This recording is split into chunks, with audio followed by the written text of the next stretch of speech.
나누실 말씀은 요한계시록 21장 1절부터 2절입니다. 제가 읽겠습니다. 또 내가 새 하늘과 새 땅을 보니 처음 하늘과 처음 땅이 없어졌고 바다도 다시 있지 않더라. 또 내가 보매 거룩한 성 새 예루살렘이 하나님께로부터 하늘에서 내려오니 그 준비한 것이 신부가 남편을 위하여 단장한 것 같더라. 아멘. 네, 우리가 지난 시간 생명책에 대해서 함께 말씀을 나누었죠. 죽임을 당한 어린 양의 생명책에 기록된 자들은 14만 4천과 같이 어린 양을 자랑하고 그 이름을 드러내는 존재들입니다. 계시록은 진정한 신자의 삶은 자기 부인에 있다는 걸 강조하지요. 계시록뿐만 아니라 사실 다 강조하고 있는 부분이죠. 신자로서 요구되는 건 자기 부인이니까요. 요한계시록 14장을 비롯한 14만 4천이 대부분 어린 양의 이름과 아버지의 이름을 기록한 자들이라고 나오는 그 서술은 그러한 의도를 강화하고 있다라고 볼 수 있겠습니다. 오늘은 요한계시록 21장 1절부터 7절까지의 단락을 조금 분석을 하도록 하겠습니다. 오늘 본문을 자세히 묵상하다 보면 성경이 우리에게 한 가지를 전달한다라는 걸 우리가 이해할 수 있는데 그것은 하나님의 신실하심입니다. 하나님은 믿을만 하시다.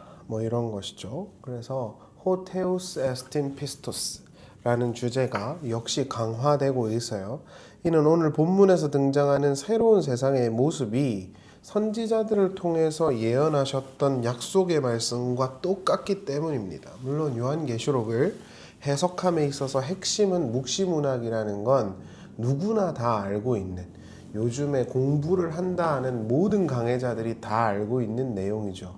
그래서 요한계시록을 어떤 자기가 생각하는 대로 어떤 신문이나 또는 뉴스에 있는 이야기들도 풀어서 결부하는 것도 정확한 그 요한계시록에 대한 해석이 아니고 한자 이런 걸로 해석하는 건 얼토당토 않는 것이고요. 요한계시록을 이해함에 있어서 묵시문학, 구약을 이해하는 것은 기본 중의 기본이죠. 그러나 오늘 단락은 더더욱 그게 더 강조되고 있다 이렇게 봐주시면 되겠습니다. 그래서 조금 성경을 많이 읽어가면서 밑줄을 그어가면서 좀 들어주시면 좋을 것 같아요. 요한계시록 21장 1절부터 2절은 이사야 65장 17절을 그대로 인용한 것입니다. 한번 보시죠. 21장 1절입니다. 또 내가 새 하늘과 새 땅을 보니 처음 하늘과 처음 땅이 없어졌고 바다도 다시 있지 않더라. 또 내가 보매 거룩한 성 새 예루살렘이 하나님께로부터 하늘에서 내려오니 이게 21장이에요. 이사야 65장 17절을 보시죠. 보라 내가 새 하늘과 새 땅을 창조하나니 이전 것은 기억되거나 마음에 생각되지 아니할 것이라. 너희는 내가 창조하는 것으로 말미암아 영원히 기뻐하며 즐거워할지니라. 보라 내가 예루살렘을 즐거운 성으로 창조하여. 그러니까 이 표현이 그대로 인유되고 있죠. 중첩되고 있는 것입니다. 하나님께서 이사야에게 예언하셨던 그 새 이스라엘과 예루살렘에 관한 내용들이 정확하게 요한계시록에서 반복되고 있는 거예요. 뿐만 아니라 계속 인유가 되고 있다는 걸 우리가 확인할 수 있는데 21장 3절에 보시면 이런 구절이 있어요. 내가 들으니 보좌에서 큰 음성이 나서 이르되 보라 하나님의 장막이 사람들과 함께 있음에 하나님이 그들과 함께 계시리니 그들은 하나님의 백성이 되고 이렇게 나오죠. 레위기 26장 11절을 보시죠. 내가 내 성막을 너희 중에 세우리니 내 마음이 너희를 싫어하지 아니할 것이며 나는 너희 중에 행하여 너희의 하나님이 되고 너희는 내 백성이 될 것이니라. 똑같은 말이죠.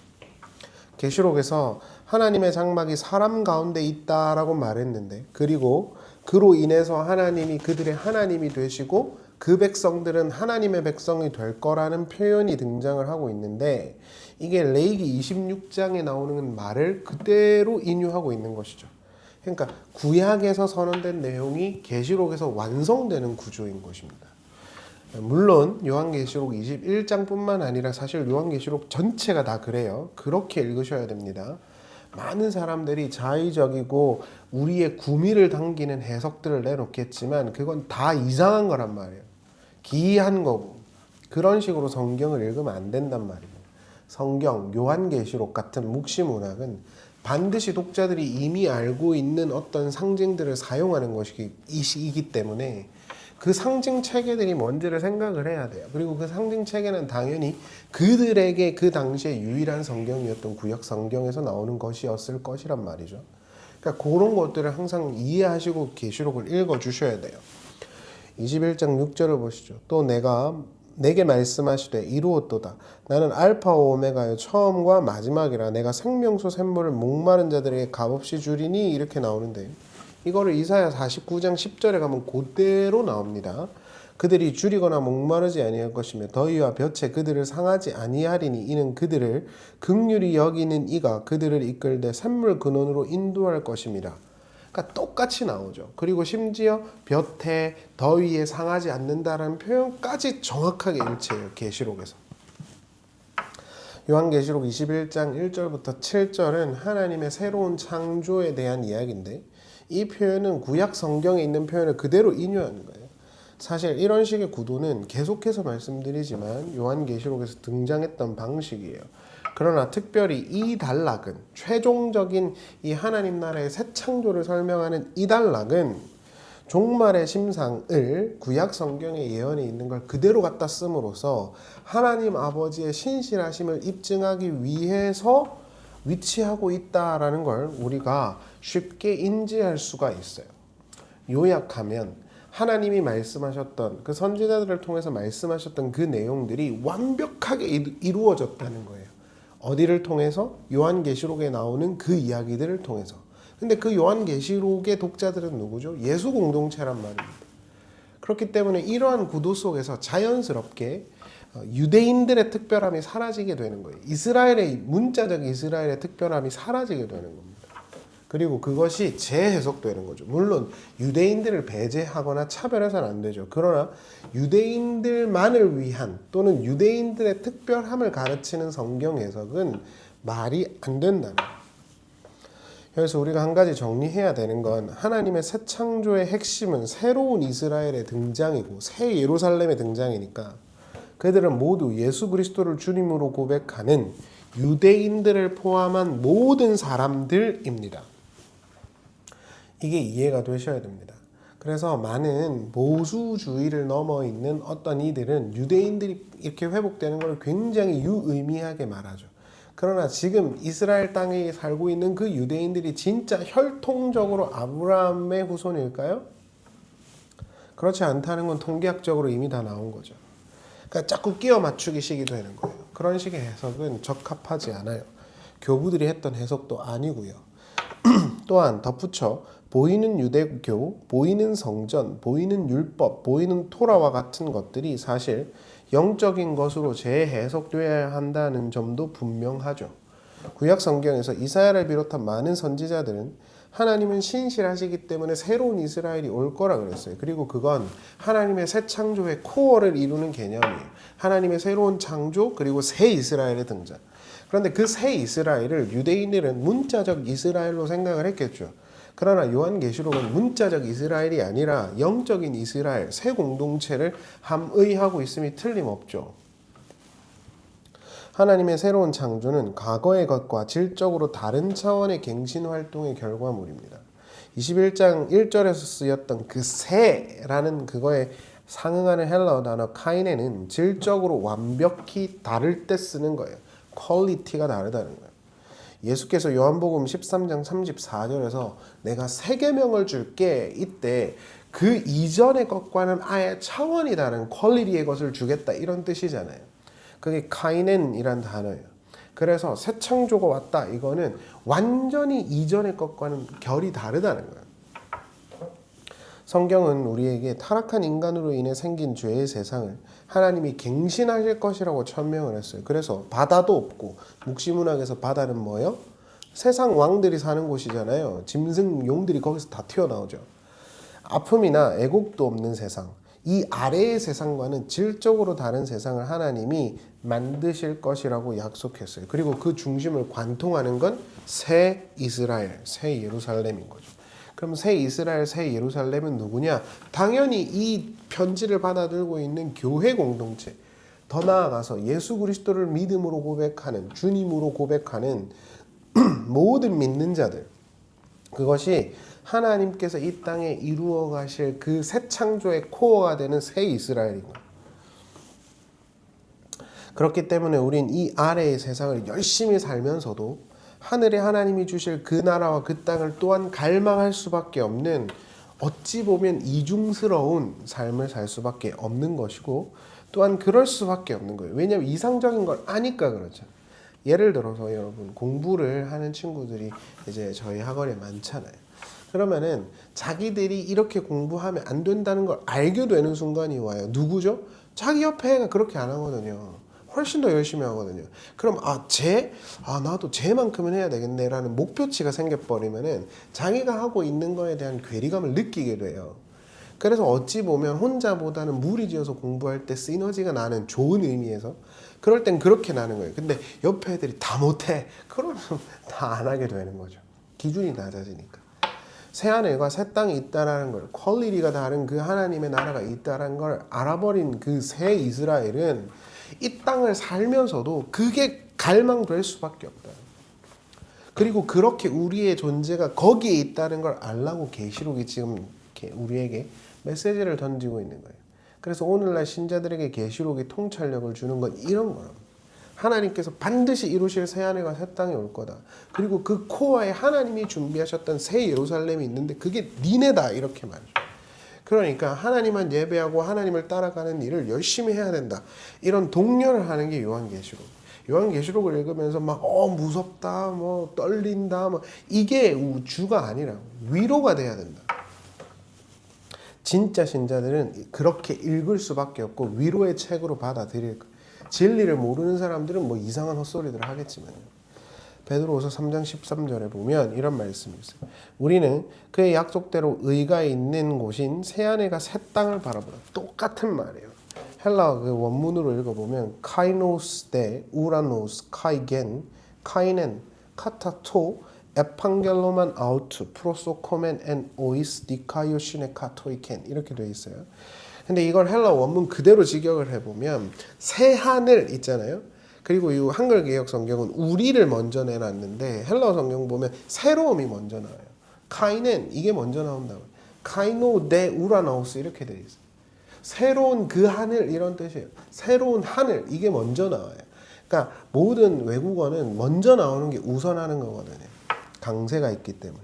그래서 이 번역 자체도 새 하늘과 새 땅을, 이게 먼저 와야 되는데 우리나라 그 구문으로 한국어로 바꾸면 당연히 그게 안 되잖아요. 그러니까 헬라어 공부를 해야 된다고 말씀을 드리는 거예요. 특별히 신학생들, 목사님들은. 여기서 새 하늘이라고 번역이 된 그거는 그게 맞아요. 새 하늘, 이렇게 되어 있어요. 근데 새 땅이라고 되어 있는 거는 겐카이넨으로 땅, 새로운, 이렇게 되어 있어요. 그러니까 새 하늘은 카이넨 데 우라노스, 새로운 그 하늘, 이렇게 되어 있고, 새 땅은 겐카이넨, 이렇게 땅 새로운, 이렇게 되어 있어요. 그러니까 순서가 바뀌어 있단 말입니다. 결국엔 하늘을 강조하는 표현이겠죠. 결국에는 새 하늘, 이게 중요한 거예요. 새 땅도 중요하지만 그 새 하늘, 그 하나님의 나라, 이걸 강조하는 표현이랍니다. 그 하나님의 약속을 따라서 그걸 깨닫고 있는 자들은 그 새 하늘과 그 새 땅을 바라보고 있을 수밖에 없다는 거예요. 지금 말입니다. 이 육신 장막은 유한하고 우리에게 영원한 것이 아니고 새롭고 우리가 이해할 수 없는 퀄리티가 다른 그 나라가 있다는 걸 인지해버린 사람들은 그걸 바라보고 있어야 한다. 그런데 신자들이 그걸 바라보는 게 아니라 교회당 나와가지고 이 땅에서 왕이 되겠다는 거잖아요. 그러니까 자꾸 기복주의로 가는 거예요. 그러니까 저는 그런 것들이 정말 올바르지 못하다고 생각하는 사람이에요. 물론 예를 들어서 그런 것들을 하고 있는 교회들은 다 틀렸고 뭐 거짓이냐, 이런 이야기를 하는 게 아니에요. 어떤 교리적인 차원과 이상적인 차원에서 말씀을 드리는 거예요. 그러니까 많은 사람들이 뭐 안수기도 받고 축복기도 받고 말씀 뽑고 그러잖아요. 저는 그런 것들이 오히려 기독교의 큰 부분들을 다 가리고 있다고 생각해요.